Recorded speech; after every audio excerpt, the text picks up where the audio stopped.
So to be joyful, we must be grateful, because when we don't have gratitude for the things that God has given us, it's easy to look at ourselves and our problems and think that it's the end of the world and that we can't be joyful and live a life for Christ because we're living it for ourselves.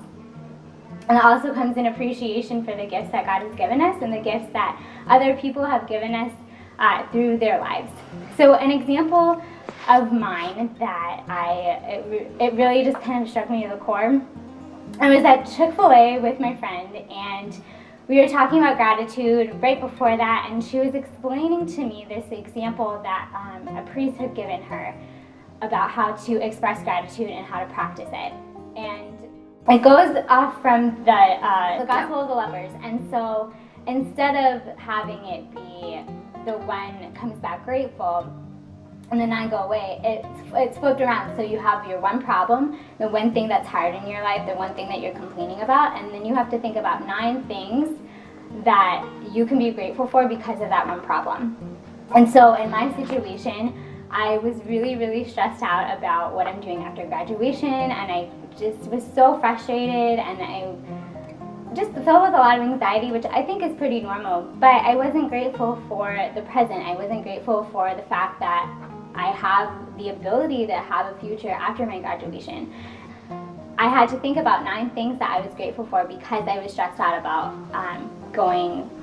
about my future. And so being grateful that God has given me this life and that He has given me gifts that I can use after graduation, and because that He's given me those gifts,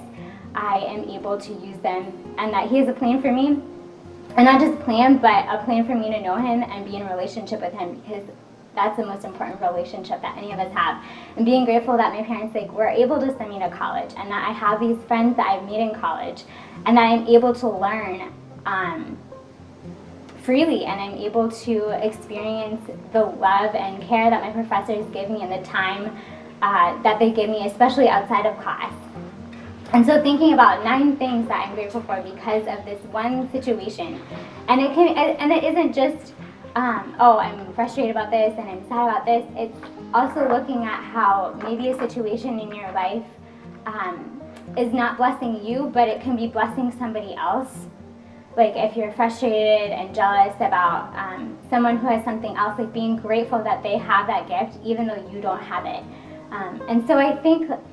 what I was able to learn at Chick-fil-A that day, that was that, you know what, that nothing is mine. It's all God's, and it is a gift, and to be grateful for it is something that it needs to be practiced every single day and every single moment, because we're so self-focused and we're constantly thinking about things that we're stressed out about. And so when we're able to look outwards into other people's lives, and we're able to look